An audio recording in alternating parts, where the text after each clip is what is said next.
Hi friends, പുതിയൊരു വീഡിയോയിലേക്ക് എല്ലാവർക്കും സ്വാഗതം. ഇന്നത്തെ വിശേഷം നമ്മുടെ താമരയുടേതാണ്. ഇപ്പം താമര നട്ടിട്ട് മുട്ട് വന്ന വീഡിയോ ഒക്കെ ഞാൻ നിങ്ങൾക്ക് കാണിച്ചു തന്നിരുന്നു.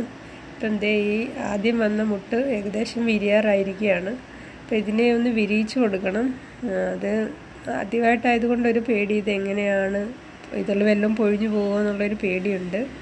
പിന്നെ ഇത് കൂടാതെ 2 മുട്ടും കൂടി വന്നിട്ടുണ്ട്. ഈ സിയാൻ റുബിയിലാണ് ഇങ്ങനെ 3 മുട്ടുകളും വന്നിട്ടുള്ളത്. നമ്മുടെ പിങ്ക് ക്ലൗഡും പിന്നെ ബുച്ചയിൽ ഇതുവരെ മുട്ടുകളൊന്നും വന്നിട്ടില്ല. അപ്പം ഞാനതിനെ ഒന്ന് വിരിയിച്ചെടുത്തിട്ടുണ്ട്. മൊത്തം പെറ്റൽസ് നല്ലതുപോലെ വിരിയിച്ചിട്ടില്ല, കുറച്ച് മാത്രമേ ഞാൻ വിരിയിച്ചെടുത്തിട്ടുള്ളൂ. അപ്പം നല്ല ഭംഗിയുണ്ട്. അധികം വലിപ്പമില്ല എങ്കിലും നല്ല ഭംഗിയുണ്ട്, നല്ല കളറുണ്ട്. പിങ്ക് നല്ല സന്തോഷമുണ്ട്. ഒരുപാട് നാളത്തെ ആഗ്രഹമായിരുന്നു ഒരു ലോട്ടസ് നട്ട് വളർത്തണമെന്നുള്ളത്. അപ്പോൾ എന്തായാലും ആദ്യമായിട്ടൊരു പൂ വിരിഞ്ഞ് കണ്ട് ഒരുപാട് സന്തോഷം. ഇനിയും ഒരുപാട് മുട്ടുകൾ വരുമെന്ന് തോന്നുന്നു.